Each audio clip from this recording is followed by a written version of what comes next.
Welcome to the latest installment of Brand Brothers. I'm Doug. And I'm Johnny. Today we're talking about AI content. All right, let's get to it.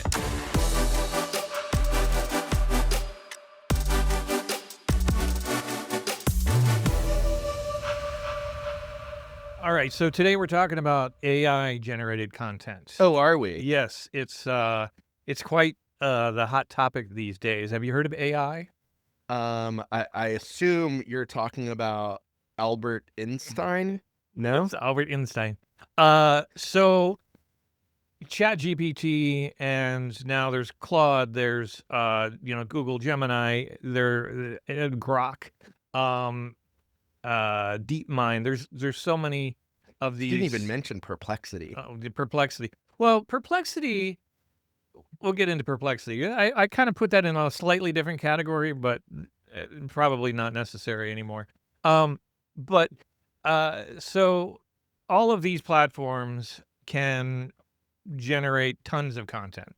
And that's kind of what they do. You Sure. ask a question and it will spit back an answer. Sometimes that answer is correct. And oftentimes, not so much. Not so much. So, which creates a whole new realm of dilemmas, potential pitfalls, potential benefits. And so I thought that maybe we should discuss what challenges that you've seen, where you're using it in your workflow, and what you think, what you're recommending to clients and how they do things. So where do you want to start? So I'd like to discuss a few things. So first, the benefits, then the challenges. Okay. And then the ethics behind all of this. And it doesn't have to be in this order, right? Sure. So benefits. Actually, perspective. So what is Perplexity. It's called Perplexity. So in this context, what I want to pay attention to is why we're using tools like ChatGPT. And it is a tool, right? It is not supposed to be a replacement for talent. It should be so in my world, in the world of branding, a typical tool that we talk about is Adobe Creative Cloud. And Adobe Creative Cloud includes Photoshop, Illustrator, InDesign. These are all tools. And can you get existing materials and utilize those materials for a logo? You can, but should you? Right. On an ethics perspective, no, you shouldn't, right? A client isn't coming to you to use a template. They're coming to you to create something, unless, of course, that's the agreement that you've come to where you explain to them that you're using this tool and for the sake of expediency, they're paying you to utilize this tool and a series of pre-existing media. So that takes us to things like ChatGPT, right? Where does ChatGPT get its content? How does it generate its content? I think this is really more for you to speak to than for me. But my understanding is that over the past several years, OpenAI specifically has been feeding content to their large language models and then Training it with content and effectively it's using other people's IP and regurgitating it on a contextual basis. There are multiple lawsuits, active lawsuits, New York Times, and I believe, is it Sandra Bullock? So one of the major actresses. No. So not Sandra Bullock. No, Sarah Silverman, actually. Oh, wow. Because one of her books was obviously ingested, and she could get huge swaths of her book regenerated by ChatGPT, which would be copyright infringement. So the courts have not caught up to any of this, so it's still kind of a wild, wild west out there. Right. Which is why it's important to note this, especially as a firm who is generating content on behalf of clients. Right. So there are numerous approaches to how content is generated and presented. Um, I I personally feel like being as transparent as possible is critically necessary. So when we talk about utilizing ChatGPT to our customers, with our customers, we want to make sure that they understand that we're using it as a tool, not so much as a content generation resource, because that technically is replacing a person. And on the ethics scale that we've put together, that gets flagged. That's not in the green zone all of a sudden, because when you're replacing someone, that's destructive. But being transparent, that's in the green zone, making sure that the customer knows that what is being delivered to them, it depending on how you are utilizing ChatGPT, that's safe, that's fair. Now, when you say generating content, you're not talking about like the image generation stuff. I'm not. Yeah, you're talking about the like generating content for social media posts or Even articles, right? articles. Okay. So there's a time and a place, right? So if you're, for example, wanting to employ a search engine optimization and AIO method, AI optimization, thank you for the TLA. I saw the look on your face. You So throw out those TLAs and yep, in those KPIs and all of those others. So anyhow, and where which, was by I? the way, it's not AIO or LLMO or I've seen GAI as well. Yeah, Yeah. sure. So they're all kind of the same concept of this optimizing content for being consumed by these engines. Right. And so, and it's important that as a brand, especially as a commercial brand, that you can be found both on Google, regardless of Gemini, and that you can be found on ChatGPT, because ChatGPT is quickly surpassing other search engines. People are going to their LLMs that are in their pocket because they can get faster and sometimes more reliable information. However, it's important to implement the 80-20 rule, right? 80% of the content that you're getting from ChatGPT is pretty good. It's Yeah. not necessarily great, but it's Yeah. pretty good. Yeah. But 20% of it it's worse than garbage, Right. right? I mean, we're talking about primordial ooze. And so Not only just just like one of the things that ChatGPT and these others do so well is confidently lie. It will oh, it'll 100%. And they will glad hand you. They will tell you what you want, what it thinks you want to hear, right? So you can argue with it, argue with it, argue with it, and eventually it will come around to your way of thinking, even though you're completely wrong. But the flip side happens too, right? There have been times where I've asked it for information and the information it's given back is just patently false. And so having a not necessarily an expert level awareness of a subject matter, but at least having some degree of awareness and education is kind of important, because you might put out content that's supposed to be representative of a subject matter expert, and it turns out that it it's making them look like an idiot. It's making them look like a buffoon. because there can be telltale signs that you're generating AI content, specifically in formatting and stuff like Oh that. yeah, because it uses Chicago style format, right?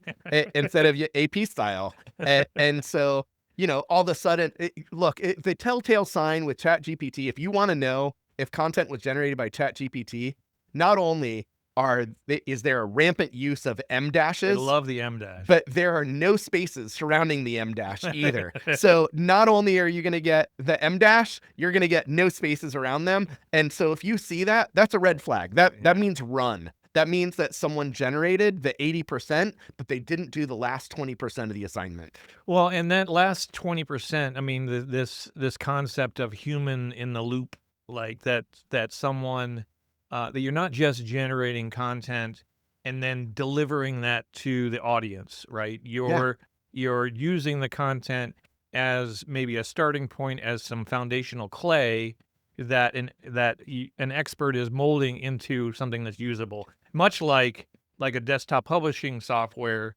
does. It's not going to lay out your design for I you. love how you brought that back. That's nice. So, as it relates to generative content, my biggest issues are voice consistency, right? There's a voice to a brand that you're supposed to put forward, and In your tone that you just have set in your brandscape. right, and not only that, there's continuity, right? So when you're writing something and you're authoring it originally, you're not just editing something from ChatGPT, for example, and not to vilify ChatGPT, but if you're just editing something, then that level of authenticity and consistency isn't necessarily there. But when you write, we all have an inherent style of writing, and that begins to go away when you're implementing the use of generative AI. Let's talk about SEO for a second. We touched on it already, but I found that are you seeing any kind of like penalties, or can are the search engines seeing when stuff is AI? I mean, if you can see that it's AI generated, are the search engines, are they ranking? Are they changing their rankings based on AI content? Are you seeing anything So like that? it's really hard to say. My gut instinct is yes, right? There are definitely algorithms that are evaluating content on a regular basis. How it's evaluating the content and whether or not it's looking at it, for example, from Google, I don't know. They might favorably look at crap that's generated by Gemini, and I wouldn't put it past them to look for some sort of digital fingerprinting on content generated by ChatGPT, for example. But I use these tools to evaluate whether or not content we generate appears to have come from AI. And I do that for two reasons. One is to make sure that what we're writing doesn't sound too robotic. That's really the more important part, that that it feels human. That's the Uh, human in the loop, sort of. Yeah, yeah, yeah. and the other part is exactly what you're talking about.